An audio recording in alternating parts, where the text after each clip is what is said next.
Hey people, excuse my face, it's like late in the day and I can't be fucked putting my fucking makeup and shit on, you know, because this is what I look like without, fucking lipstick shit. It's not even lipstick, it's like eyebrow pencil. Anyway, well, one of the brown one that I use is eyebrow pencil. Anyway, I'm being guided to talk about the homeless part of shit and the decisions behind that part. So, yeah, I did try and get boarders in. I managed to get a couple of flatmates and they were fucking dodgy as. And, yeah, like real fucking dodgy. So out they went and I can't live around other people, What is that? My makeup's all fucked. Anyway, I can't live around other people. Oh, like my neighbours I can, because they're neighbours, but in my own home, people like that, no. I like my own space and, I'm super big with energies and I don't like having to deal with the energies and all that kind of shit, And got to the point where I had to make a decision, either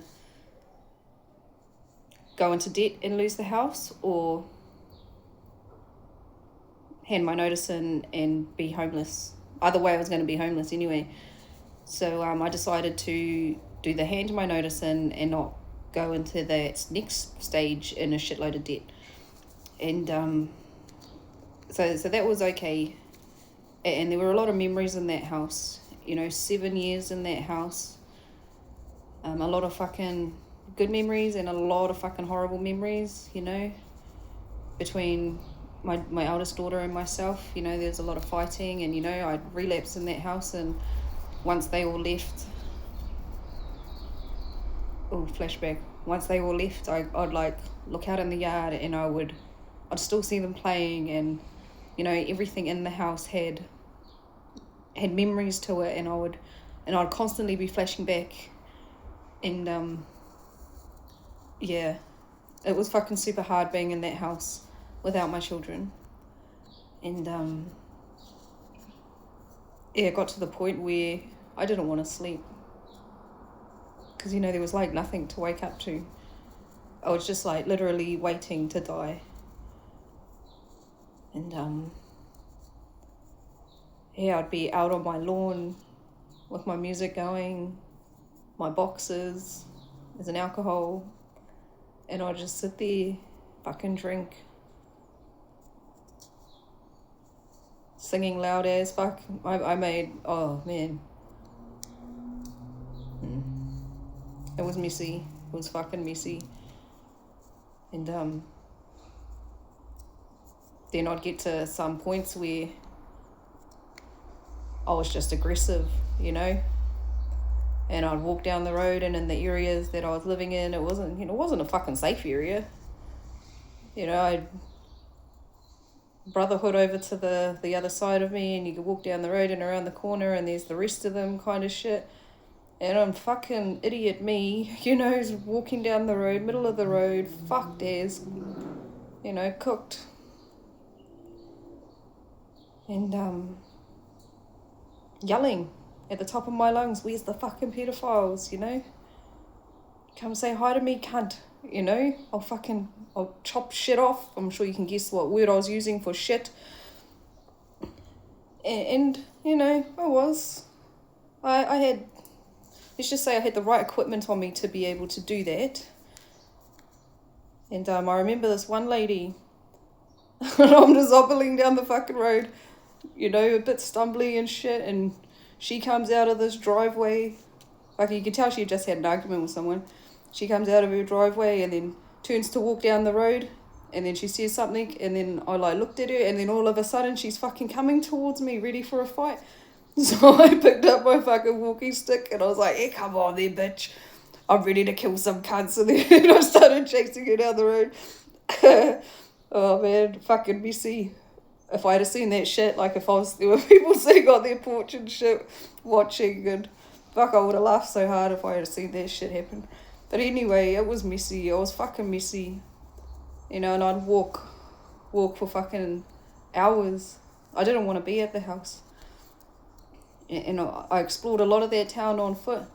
Well, because, you know, the cops took my license off me as well, because when I got arrested last, I seizured roadside, and yeah, they took my fucking license.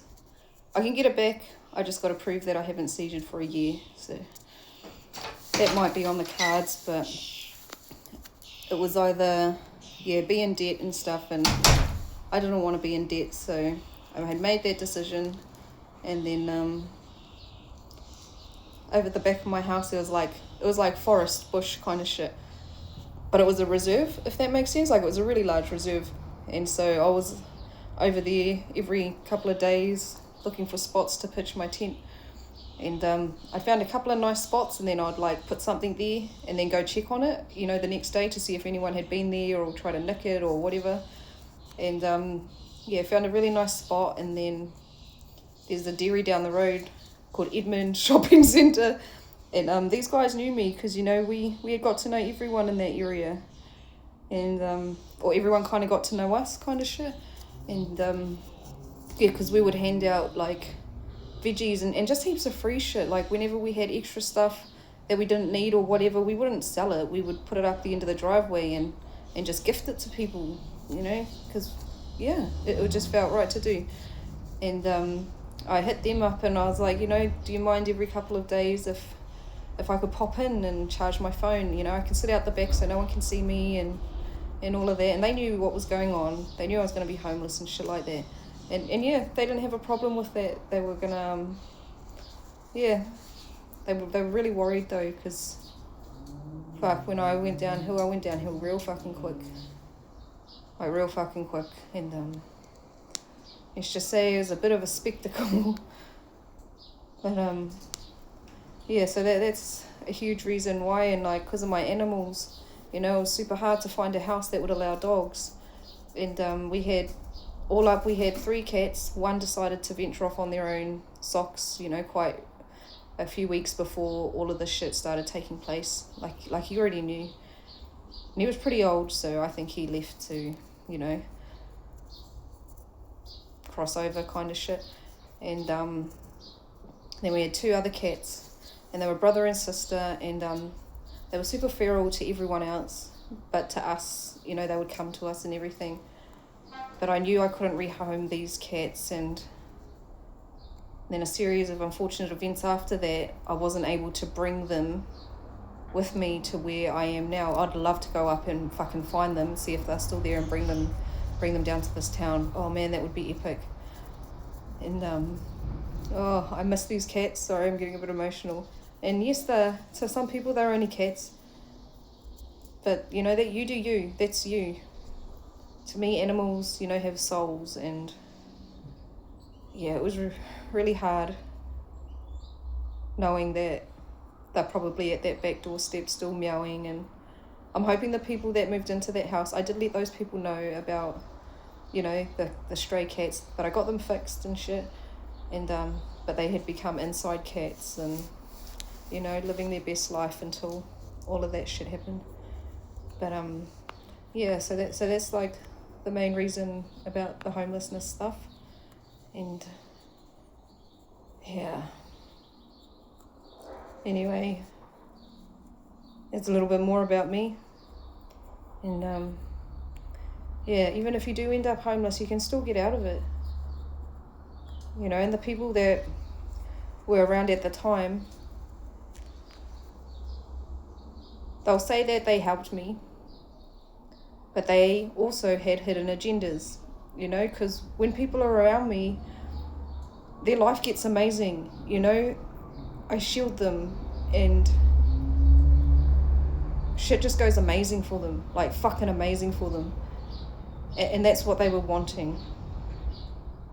But yeah, they ended up feeding me up on, you know, it was still my decision to take them, and I accept that. But yeah, there was a lot of meth and coke and shit around, and they didn't stop me. They offered it to me. And, you know, if I had someone that was going through that same shit, there's no way I would be offering them any of that shit.